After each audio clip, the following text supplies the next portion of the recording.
Hi everyone. आज का जो लेक्चर है वो पोस्टपार्टम हेमरेज के ऊपर है, यानी कि जो पोस्टपार्टम हेमरेज पीपीएच है वो क्या होता है उसके बारे में है। ओके, स्टार्ट करते हैं। पोस्टपार्टम हेमरेज होता क्या है?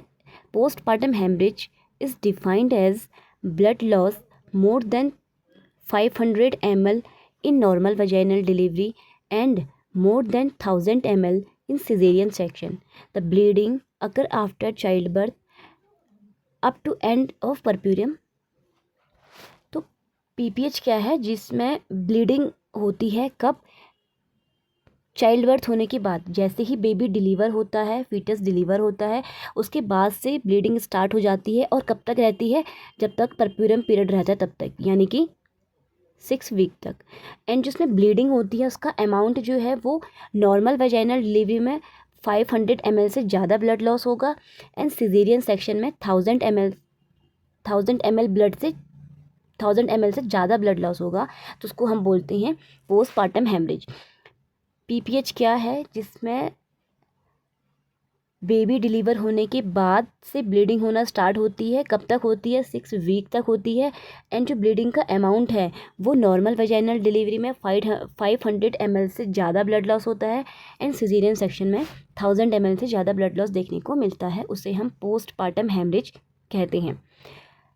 Types of PPH. जो पोस्टपार्टम हेमरेज है वो मेनली 2 टाइप का है, primary postpartum haemorrhage and secondary postpartum haemorrhage. Primary postpartum haemorrhage further 2 types में डिवाइडेड है, true PPH and third stage of PPH. इनको हम आगे डीपली डिस्कस करेंगे कि ये क्या होते हैं। ओके, सो टाइप्स मैंने आपको बताए थे कि 2 टाइप का होता है, primary and secondary. Primary PPH क्या है? Bleeding occur with in first 24 hours after delivery. जैसे ही फीटस डिलीवर हुआ, ठीक है, फीटस की डिलीवरी हुई, तो फीटस की डिलीवरी होने के बाद विद इन 24 आवर्स, फीटस की डिलीवरी होने के बाद विद इन 24 आवर्स तक की जो ब्लीडिंग होती है, अगर इस टाइम पे जो ब्लीडिंग होती है उसको हम प्राइमरी पीपीएच कहते हैं। ट्रू प्राइमरी पीपीएच 2 पार्ट में डिवाइडेड है, true PPH and third stage of PPH. True PPH क्या होता है? Bleeding occur after expulsion of placenta.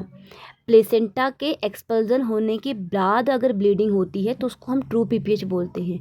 And वो कब तक होती है? 24 आवर्स तक। अगर प्लेसेंटा के एक्सपल्जन होने के बाद 24 आवर्स तक ब्लीडिंग रहती है तो उसको हम ट्रू पीपीएच कहते हैं। नेक्स्ट है third stage of PPH. Third stage of PPH किसे कहते हैं? When bleeding occur before expulsion of placenta. अगर जो ब्लीडिंग है वो प्लेसेंटा के एक्सपल्जन होने से पहले ही हो गई है, ठीक है, और वो 24 आवर्स तक रहती है, तो उसको हम थर्ड स्टेज ऑफ पीपीएच कहते हैं। हुआ क्या? फीटस डिलीवर हुआ, फीटस डिलीवर होने के बाद ही क्या हुई? ब्लीडिंग स्टार्ट हो गई, ठीक है, ब्लीडिंग स्टार्ट हो गई। और अभी क्या है? अभी जो प्लेसेंटा है वो एक्सपल्जन नहीं हुआ है, प्लेसेंटा के एक्सपल्जन होने से पहले ही ब्लीडिंग स्टार्ट होगी। और कब तक हो रही है? 24 आवर्स तक हो रही है, तो उसको हम थर्ड स्टेज ऑफ पीपीएच कहते हैं। अब सेकेंडरी पीपीएच किसे कहते हैं? Secondary PPH when bleeding occur after 24 hours of delivery up to 6 week. जैसे ही बेबी डिलीवर हुआ, बेबी डिलीवर होने के 24 आवर्स के बाद से ब्लीडिंग स्टार्ट होगी और कब तक होगी? 6 वीक तक होगी, यानी कि परप्यूरियम पीरियड तक होगी, तो उसे हम सेकेंडरी पोस्टपार्टम हेमरेज कहते हैं। अब ये ब्लीडिंग क्यों हो रही है, क्या कॉज है, उसके बारे में डिस्कस करते हैं। तो कॉजेज़ क्या होते हैं पोस्टपार्टम हेमरेज के? चाहे वो प्राइमरी पीपीएच हो चाहे वो सेकेंडरी पीपीएच हो, इनके कॉज क्या है, ये हो क्यों रहा है? तो अगर प्राइमरी पीपीएच हो रहा है तो वो उसके रीज़न क्या क्या हो सकते हैं? एटोनिक यूट्रस, यानी कि जो यूट्रस है वो क्या है? कैन नॉट कॉन्ट्रैक्ट प्रॉपरली, ठीक है। तो एटोनिक यूट्रस क्या होता है? जिसमें हमारा यूट्रस जो है वो प्रॉपर तरीके से कॉन्ट्रैक्ट नहीं कर पाता है, ठीक है, कॉन्ट्रैक्शन नहीं होती है उसमें, उसको बोलते हैं हम एटोनिक यूट्रस। अगर यूट्रस प्रॉपर तरीके से कॉन्ट्रैक्ट नहीं करेगा, ठीक है, उसमें कॉन्ट्रैक्शन नहीं होंगी, तो जो ब्लड वेसल्स हैं, ठीक है, ब्लड वेसल्स क्या होंगी?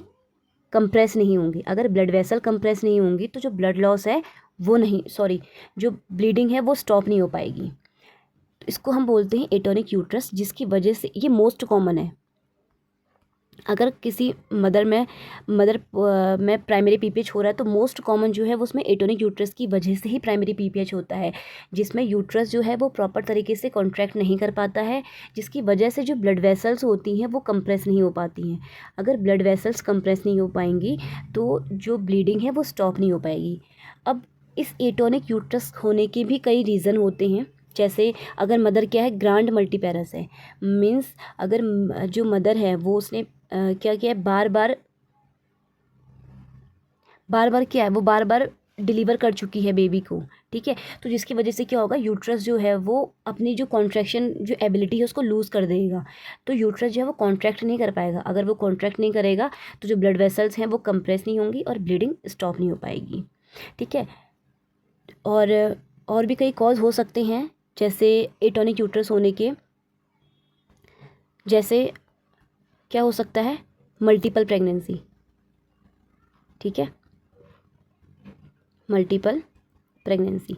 अब मल्टीपल प्रेगनेंसी में क्या होता है, वूम में एक से ज़्यादा बेबी हैं, तो एक से ज़्यादा बेबी होने की वजह से क्या होगा, जो यूट्रस होगा वो डिस्टेंड होगा, ठीक है, डिस्टेंड होगा।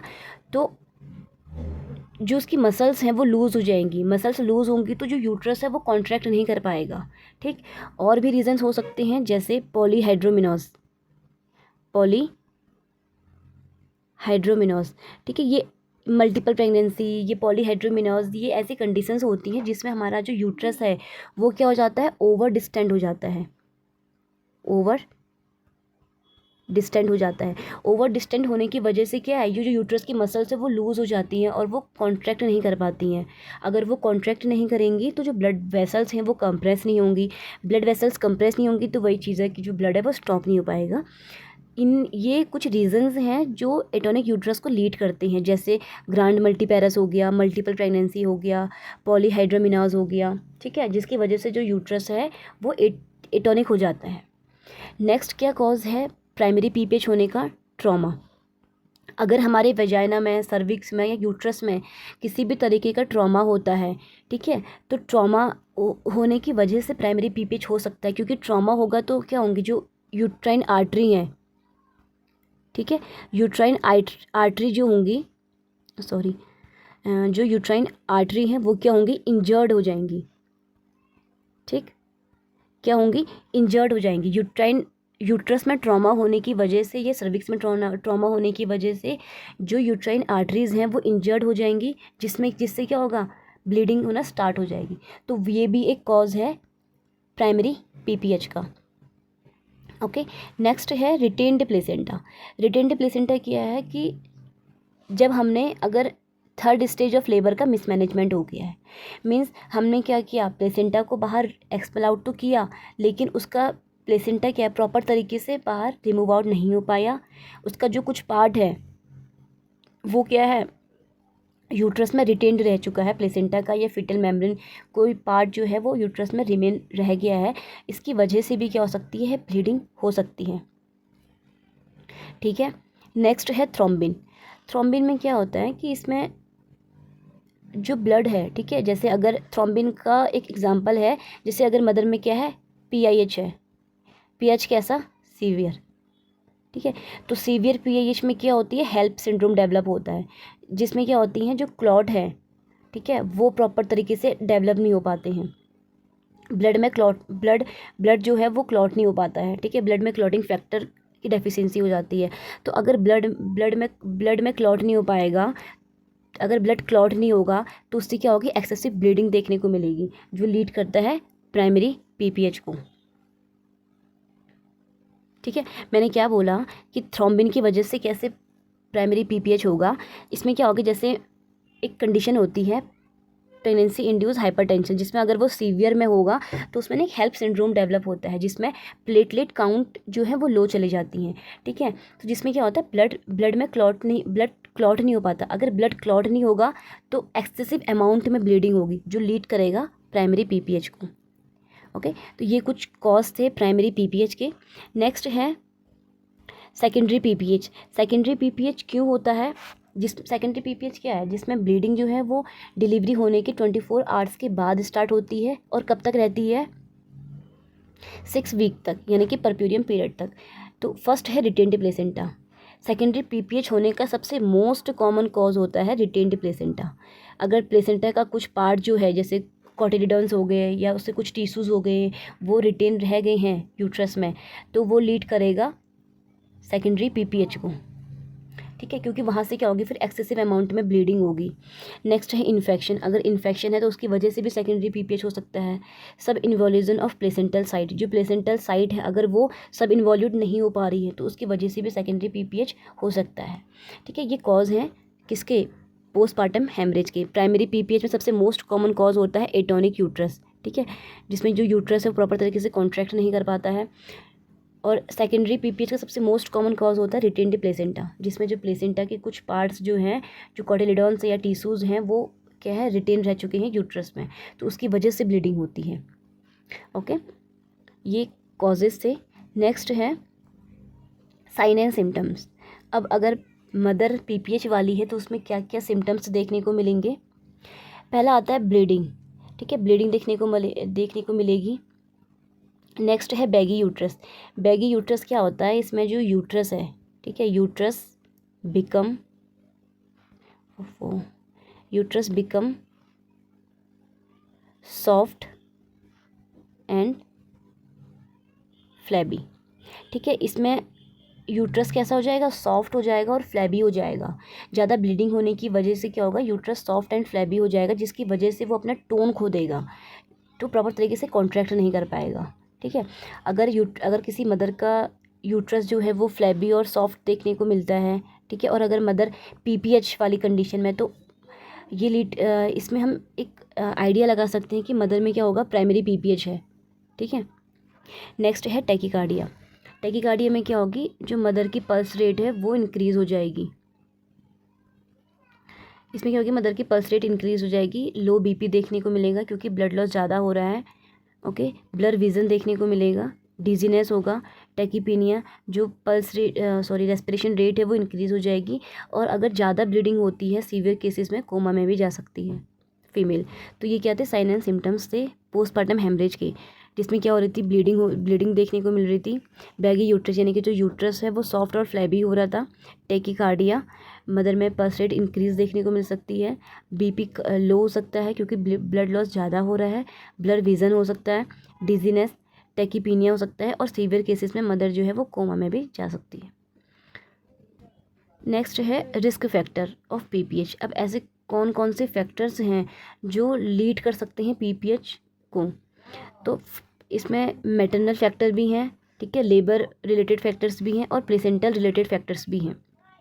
मैटरनल फैक्टर्स जैसे प्रीवियस हिस्ट्री रह चुकी है अगर पीपीएच की, अगर जो मदर है उसमें पहले हिस्ट्री रह चुकी है कि उसको पहले पोस्टपार्टम हेमरेज था, तो अभी भी चांसेस हैं कि वो दोबारा से पीपीएच में जा सकती है। ठीक है, नेक्स्ट है ओवर डिस्टेंडेड यूट्रस। अगर मदर का जो यूट्रस है वो ओवर डिस्टेंडेड है, किसकी वजह से, या तो हो सकता है कि क्या है, मल्टीपल प्रेगनेंसी है, जिसकी वजह से जो है यूट्रस जो है वो क्या है, ओवर डिस्टेंड हो गया है। या फिर हो सकता है कि पॉलीहाइड्रोमिनोज वाली कंडीशन है, जिसकी वजह से यूट्रस जो है ओवर डिस्टेंडेड हो गया है और वो प्रॉपर तरीके से कॉन्ट्रैक्ट नहीं कर पा रहा है। ठीक है, तो वो लीड कर सकता है पीपीएच को। एपीएच यानी कि एंटीपार्टम हेमरेज। एंटीपार्टम हेमरेज में क्या होगा, अगर मदर में क्या है, प्लेसेंटा प्रीविया है, ठीक, चाहे प्लेसेंटा प्रीविया हो या फिर चाहे अब्रप्शियो प्लेसेंटा हो, ये दोनों ही लीड कर सकते हैं पीपीएच को। क्यों, मैं आपको बताती हूँ। अगर मदर में क्या होगी, प्लेसेंटा प्रीविया वाली कंडीशन होगी। प्लेसेंटा प्रीविया में क्या होता है, जो प्लेसेंटा है वो लोअर यूट्राइन सेगमेंट में सिचुएटेड होता है। ठीक है, तो प्लेसेंटा लोअर यूट्राइन सेगमेंट में सिचुएटेड होने की वजह से, क्योंकि क्या है, जो यूट्रस का अपर सेगमेंट है वो ज़्यादा कॉन्ट्रैक्ट करता है, और जो यूट्रस का लोअर सेगमेंट है वो कम कॉन्ट्रैक्ट करता है, तो जिसकी वजह से क्या होगा, ये लीड कर सकता है पीपीएच को। नेक्स्ट है अब्रप्शियो प्लेसेंटा। अब्रप्शियो प्लेसेंटा जैसे अगर कंसील्ड वो है, अब्रप्शियो प्लेसेंटा है, ठीक है, सॉरी ये प्रीवियर ही प्लेसेंटा है। अगर कंसील्ड अब्रप्शियो प्लेसेंटा वाली है तो उसमें क्या होगा, जो कंसील्ड में क्या होता है, कुछ अमाउंट जो ब्लड होता है वो बाहर रिवील आउट नहीं हो पाता, वो मेम्ब्रेन के बीच में ही एक्यूमुलेट हो जाता है, जिसकी वजह से यूट्रस जो है वो क्या होगा, कॉन्ट्रैक्ट नहीं कर पाएगा, और कॉन्ट्रैक्ट नहीं करेगा तो जो ब्लड है वो स्टॉप नहीं होगा, ठीक, और ब्लीडिंग होना स्टार्ट हो जाएगी। तो ये थे कॉजेज़। कौन कौन से थे मैटरनल फैक्टर में, जैसे अगर पहले हिस्ट्री रह चुकी है पीपीएच की, अगर यूट्रस ओवर डिस्टेंडेड है, या फिर एपीएच वाली कंडीशन है, यानी कि प्लेसेंटा प्रीविया हो चाहे अब्रप्शियो प्लेसेंटा हो। नेक्स्ट है labour related factor. Labour related factor में जैसे प्रोलॉन्ग्ड लेबर है। प्रोलॉन्ग्ड लेबर में क्या होता है, इसमें जो हमारी स्टेज होती है, यानी कि फर्स्ट मिनट हाँ, जो प्रोलॉन्ग्ड लेबर क्या होता है, इसमें जो हमारी फर्स्ट एंड जो सेकंड स्टेज है लेबर की, सेकंड स्टेज है लेबर की, वो क्यों जाती है 18 आवर्स से ज़्यादा क्यों जाती है, ठीक है, मोर देन 18 आवर्स, 18 आवर्स के ज़्यादा क्यों जाती है। तो इसमें क्या होता है, यूट्रस काफ़ी लंबे टाइम से कॉन्ट्रैक्ट कर रहा होता है, तो वो वहाँ की जो मसल्स हैं वो फटीग हो जाती है, ठीक है, वो उनकी वीकनेस हो जाती है, तो वो फिर प्रॉपर तरीके से बाद में वो कॉन्ट्रैक्ट नहीं कर पाती हैं। इसीलिए प्रोलॉन्ग लेबर लीड कर सकता है पीपीएच को। मैंने क्या बोला कि प्रोलॉन्ग लेबर में क्या होता है, जो फर्स्ट स्टेज और सेकंड स्टेज लेबर है वो प्रोलॉन्ग्ड हो जाती है, कितनी 18 आवर्स से ज़्यादा की, यानी कि 18 आवर्स से ज़्यादा जो यूट्रस है वो कॉन्ट्रैक्ट कर रहा है, ठीक है। अब यूट्रस जो है वो क्या है, वीक हो गया है, उसकी मसल जो है वीक हो गई है, फैटिक हो गया है। तो अब वो जो यूट्रस है प्लेसेंटा डिलीवर होने के बाद जो यूट्रस है वो प्रॉपर तरीके से कॉन्ट्रैक्ट नहीं कर पाएगा। अगर वही चीज़ है कॉन्ट्रैक्ट नहीं करेगा तो ब्लड स्टॉप नहीं हो पाएगा, ठीक। नेक्स्ट है एक्सेसिव यूज़ ऑफ ऑक्सीटॉक्सिन। अगर ज़्यादा यूज़ हो रहा है ऑक्सीटॉक्सिन का, ऑक्सीटॉक्सिन क्या करती है, जो यूट्रस है उसकी जो कॉन्ट्रैक्टाइल पावर है उसको इंक्रीज़ कर देती है, ठीक है। अगर यूट्रस, वही चीज़ है कि अगर वो काफ़ी लंबे टाइम से कॉन्ट्रैक्ट कर रहा है यूट्रस, तो बाद में वो फिर जो उसकी कॉन्ट्रैक्ट करने की एबिलिटी है उसको वो लूज़ कर देता है। ओके, नेक्स्ट है प्लेसेंटा रिलेटेड फैक्टर्स।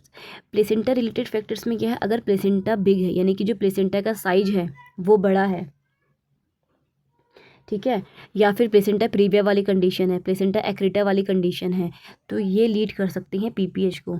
क्यों, जैसे अगर प्लेसेंटा पर एक्रीटा वाली कंडीशन है, या प्लेसेंटा परक्रीटा वाली कंडीशन है, या फिर प्लेसेंटा इनक्रीटा वाली कंडीशन है, इनमें इनमें क्या होता है, जो प्लेसेंटा होता है वो नॉर्मली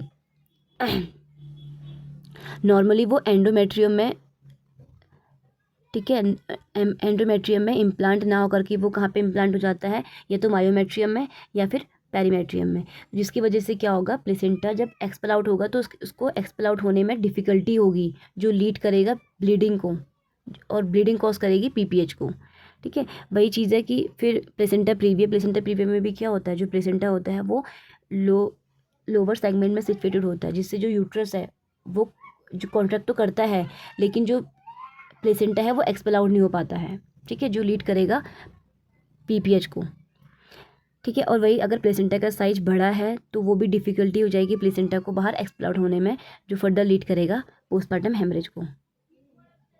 ओके, देन नेक्स्ट है डायग्नोस्टिक टेस्ट फॉर पीपीएच। अब हम पीपीएच अगर मदर को हो रहा है तो हम कैसे वो करेंगे, डायग्नोस करेंगे कि मदर को पीपीएच है। सबसे पहले हम हिस्ट्री कलेक्ट करेंगे कि आपको पहले कोई हिस्ट्री तो नहीं थी आपकी पोस्टमार्टम हेमरेज की, ठीक है, मदर से सारी हिस्ट्री लेंगे। आप पहले माल न्यूट्रिशन तो नहीं थी, एनीमिक तो नहीं थी, इस तरीके से आपकी पहले कोई कंडीशन तो नहीं थी प्लेसेंटा प्रीविया की, या फिर मल्टीपल प्रेगनेंसी तो नहीं थी, इस तरीके से उसके सारे जितने भी हिस्ट्री है वो लेंगे। Next physical examination. Physical examination करेंगे जिसमें हम क्या करेंगे, यूट्रस को पालपेट करके देखेंगे, जिसमें यूट्रस जो है हमें कैसा फील होगा, सॉफ्ट एंड फ्लैबी फील होगा, ठीक है। क्यों, क्योंकि यूट्रस क्या है, कॉन्ट्रैक्ट नहीं कर पा रहा है, वो कॉन्ट्रैक्ट नहीं करेगा तो क्या होगा, वो सॉफ्ट और फ्लैबी हो जाएगा, ठीक। तो जब हम फिजिकल एग्जामिनेशन करते हैं तो उसमें हमें यूट्रस कैसा दिखेगा, सॉफ्ट एंड फ्लैबी दिखेगा। Next vaginal examination. जब हम वेजाइनल एग्जामिनेशन करते हैं तो हमें क्या दिखेगी, वेजाइनल ब्लीडिंग दिखेगी, ठीक है, वेजाइनल ब्लीडिंग दिखेगी। Next ultrasound. अल्ट्रासाउंड से भी हम डिटेक्ट कर सकते हैं कि मदर को जो है वो पोस्टमार्टम हेमरेज है या नहीं है। वैसे इसमें अल्ट्रासाउंड की इतनी नीड नहीं होती है, क्योंकि जो ब्लीडिंग है वो वेजाइनली हमें दिख जाती है, ठीक है।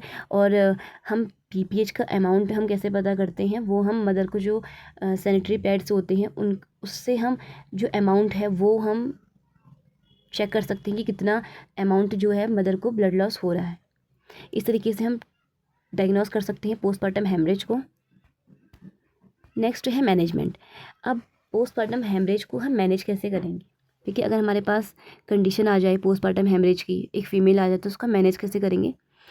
सबसे पहले हम क्या करेंगे, एक्स्ट्रा हेल्प कॉल करेंगे, एक्स्ट्रा हेल्प के लिए, क्योंकि इस कंडीशन को हम अकेले तो हम हैंडल नहीं कर सकते हैं।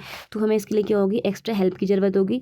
हम मदर के जो सैंपल्स हैं उनको क्रॉस मैचिंग के लिए भेज देंगे, क्योंकि मदर में क्या है, ब्लड लॉस ज़्यादा हो रहा है। हो सकता है कि हमें नीड पड़े मदर को ब्लड ट्रांसफ्यूज़न की, इसलिए हम मदर का जो ब्लड है उसको क्रॉस मैचिंग के लिए भेज देंगे। मदर के जो मैटरनल वाइटल साइन होते हैं उसको हम मॉनिटर करेंगे, ठीक है। मदर को कैथेटराइज करेंगे, क्योंकि क्या यूट्रस जो है वो प्रेशर क्रिएट करेगा ब्लैडर में, जिसकी वजह से यूरिन पास होगा। तो इससे प्रिवेंट करने के लिए हम मदर को पहले से ही कैथेटराइज कर देंगे। Rapid infusion of IV solution, क्योंकि मदर में ब्लड लॉस हो रहा है, ठीक है। मदर की जो वो है मदर हाइपोवॉलीमिया में ना जाए, इसलिए हम मदर को आईवी सॉल्यूशन इन्फ्यूज़ करेंगे। ओके, नेक्स्ट हम चेक करेंगे कि कंडीशन कैसी है, मदर प्राइमरी पीपीएच वाली है, सेकेंडरी पीपीएच वाली है।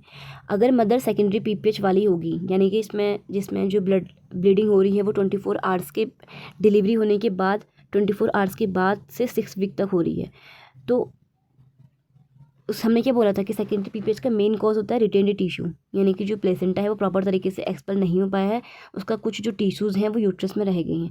तो उसको हम एक्सप्लोर करेंगे अंडर जनरल एनेस्थीसिया, और उसको हम क्या करेंगे, रिमूव आउट करेंगे। ये हम तब करेंगे जब मदर जो होगी सेकेंडरी पीपीएच में होगी, यानी कि सेकेंडरी पीपीएच में क्या होगा, मदर में अगर रिटेन्ड टिश्यू है तो उसको हम जनरल एनेस्थीसिया के अंडर जो भी रिटेन टिश्यू है उसको हम बाहर रिमूव आउट करेंगे, ठीक है। वहीं अगर मदर प्राइमरी पीपीएच वाली है, जिसमें बेबी डिलीवर होने के बाद 24 आवर्स तक ब्लीडिंग हो रही है, तो उसको हम बोलते हैं प्राइमरी पीपीएच। इसमें भी हम ये चेक करेंगे कि मदर जो है थर्ड स्टेज ऑफ पीपीएच है मदर को, या ट्रू पीपीएच है। अगर मदर को थर्ड स्टेज ऑफ पीपीएच है, ठीक है, तो हम क्या करेंगे, मदर को फंडल मसाज देंगे। फंडल मसाज क्यों देंगे, ताकि जो प्लेसेंटा है वो सेपरेट हो जाए, ठीक है। तो इसमें दो चीज़ें होंगी, अगर या तो हम प्लेसेंटा को हमने जो यूट्राइन फंडल मसाज दिया, यूट्राइन फंडल मसाज देने के बाद क्या होगा, प्लेसेंटा सेपरेट हो जाएगा, ठीक है। या फिर अगर यूट्राइन फंडल मसाज देने के बाद भी प्लेसेंटा सेपरेट नहीं हो पाता है, तो हम प्लेसेंटा को सेपरेट दो तरीके से करेंगे। या तो उसको हम मैनुअली रिमूव करेंगे, यानी कि अपने हैंड का कोन शेप यानी कि सी शेप स्ट्रक्चर बना करके उसको वजाइना के थ्रू इंट्रोड्यूस करवाएंगे, और जितना भी प्लेसेंटल टिश्यू उसको बाहर रिमूव आउट करेंगे, ठीक है। या फिर अगर इस तरीके से भी हम प्लेसेंटा को रिमूव कर सकते हैं, और हम सीसीटी यानी कि कंट्रोल्ड कॉन्ट्रैक्शन से भी प्लेसेंटा को बाहर एक्सपेल आउट कर सकते हैं, ठीक है। जैसे ही प्लेसेंटा एक्सपेल आउट होगा तो उसकी हम देखेंगे कि वो प्लेसेंटा जो है वो प्रॉपर तरीके से कम्प्लीटली एक्सपेल आउट हुआ है नहीं हुआ है, प्लेसेंटा का कुछ पार्ट यूट्रस के इनसाइड तो नहीं है, ये चीज़ हम चेक करेंगे। ये हम कब करेंगे, जब थर्ड स्टेज ऑफ पीपीएच होगा, ठीक है। अभी तक हमने क्या बोला,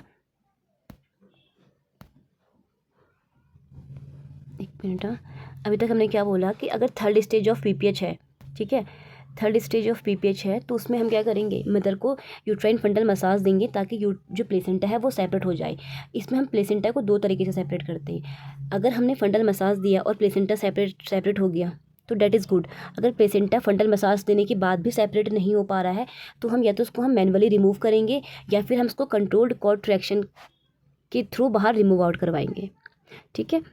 फिर अगर मदर जो है वो ट्रू पीपीएच वाली कंडीशन में है, ट्रू पीपीएच यानी कि प्लेसेंटा डिलीवर होने के बाद मदर को ब्लीडिंग हो रही है 24 आवर्स तक, तो उसमें क्या होगा, इसमें दो चीज़ें होती हैं, या तो यूट्रस जो है वो एटोनिक यूट्रस है, या फिर यूट्रस में कोई ट्रॉमा हुआ है। एटोनिक यूट्रस की जो यूट्रस है वो कॉन्ट्रैक्ट नहीं कर पा रहा है, या फिर यूट्रस में कोई ट्रॉमा हुआ है। अगर यूट्रस में कोई ट्रॉमा हुआ है तो उस कंडीशन हम क्या करेंगे, जनरल एनेस्थीसिया के अंडर में जिस भी एरिया में टीयरिंग हुई है उसकी हम सूचरिंग करेंगे, ठीक है। मैंने क्या बोला कि अगर ट्रू पीपीएच है, ट्रू पीपीएच में भी दो चीज़ें होती हैं, हो सकता है कि या तो यूट्रस जो है वो एटोनिक हो, या फिर हो सकता है कि यूट्रस में कोई ट्रॉमा हुआ हो। अगर यूट्रस में कोई ट्रॉमा हुआ है तो उसको हम जनरल एनेस्थीसिया के अंडर क्या करेंगे, जहाँ पे भी टीयरिंग हुई है, जिस भी साइड में टीयरिंग हुई है, चाहे वो यूट्रस में हो, चाहे वो वजाइना में हो, चाहे वो सर्विक्स में हो, तो उस टीयरिंग साइड की सूचरिंग करेंगे, ठीक है, ताकि जो ब्लीडिंग है वो स्टॉप हो जाए। क्योंकि ट्रॉमा हुआ होगा तो जो हमारी यूट्राइन आर्टरीज़ हैं वो भी इंजर्ड हुई होंगी, ठीक है, तो उनकी हम सूचरिंग करेंगे, जो भी टीयरिंग साइट है वहाँ की। अगर एटोनिक यूट्रस है तब क्या करेंगे, यानी कि यूट्रस जो है उसने अपनी कॉन्ट्रैक्टाइल जो पावर है वो खो दी है, ठीक है, यूट्रस कॉन्ट्रैक्ट नहीं कर पा रहा है, तो हम क्या करेंगे, यूट्राइन फंडल मसाज देंगे। यूट्राइन फंडल मसाज देंगे ताकि जो यूट्रस है वो क्या हो जाए, दोबारा से कॉन्ट्रैक्ट करना स्टार्ट हो जाए, ठीक है। अगर यूट्राइन फंडल मसाज देने के बाद भी यूट्रस जो है वो अभी भी एटोनिक है, अभी भी वो कॉन्ट्रैक्ट नहीं कर पा रहा है, देन हम यूटेरोटॉनिक ड्रग्स देंगे। कौन सी ड्रग्स देंगे, यूटेरोटॉनिक ड्रग्स, ठीक है। ये ड्रग्स क्या करेंगे, जो यूट्रस की जो कॉन्ट्रैक्टाइल जो पावर है उसको इंक्रीज़ करवाएगी, ठीक है, कॉन्ट्रैक्शन को स्टिमुलेट करवाएगी। अब इसमें कौन कौन सी ड्रग्स आती हैं, जैसे ऑक्सीटॉक्सिन हो गया, मिथार्जिन हो गया, माइसोप्रोस्टॉल हो गया, ये कुछ ड्रग्स होती हैं जो यूट्रस को कॉन्ट्रैक्ट करवाने में हेल्प करती हैं, ठीक है। अगर मेडिसिन देने के बाद भी यूट्रस फिर भी एटोनिक है, फिर भी यूट्रस जो है वो कॉन्ट्रैक्ट नहीं कर पा रहा है, तो हम बाईमैनुअल कंप्रेशन, या तो हम बाईमैनुअल कंप्रेशन देंगे या फिर हम बैलून टेम्पोनेट का यूज़ करेंगे, ठीक है।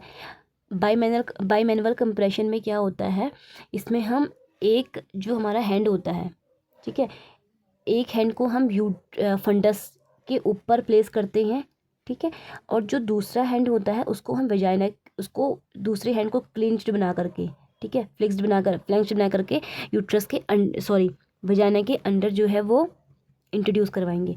मैंने क्या बोला कि बाईमैनुअल कंप्रेशन में क्या है, एक हैंड जो है हम फंडस के ऊपर प्लेस करेंगे एंड जो दूसरा हैंड है उसको हम क्लिंच्ड बना करके वेजाइना के थ्रू इंट्रोड्यूस करवाएंगे और कंप्रेस करेंगे ताकि जो यूट्राइन आर्टरीज़ हैं, ठीक है, वो कंप्रेस हो जाएं, जहाँ पे जो भी पार्ट्स होते हैं, ठीक है, जहाँ से ब्लीडिंग हो रही है वो कंप्रेस हो जाए ताकि जो ब्लीडिंग है वो स्टॉप हो जाए, इसलिए हम कंप्रेशन देते हैं, ओके। या फिर हम बैलून टेम्पोनेट का भी यूज़ कर सकते हैं, जैसे इसमें है ना, बाईमैनुअल कंप्रेशन में क्या, एक हाथ जो है वो फंडस के ऊपर प्लेस्ड है और जो दूसरा हाथ है वो क्या, क्लिंच्ड बना करके जो वेजाइना के थ्रू इंट्रोड्यूस करवाया गया है और कंप्रेशन दे रहे हैं ताकि जो ब्लीडिंग है वो स्टॉप हो जाए, ठीक। नेक्स्ट है बैलून टेम्पोनेट।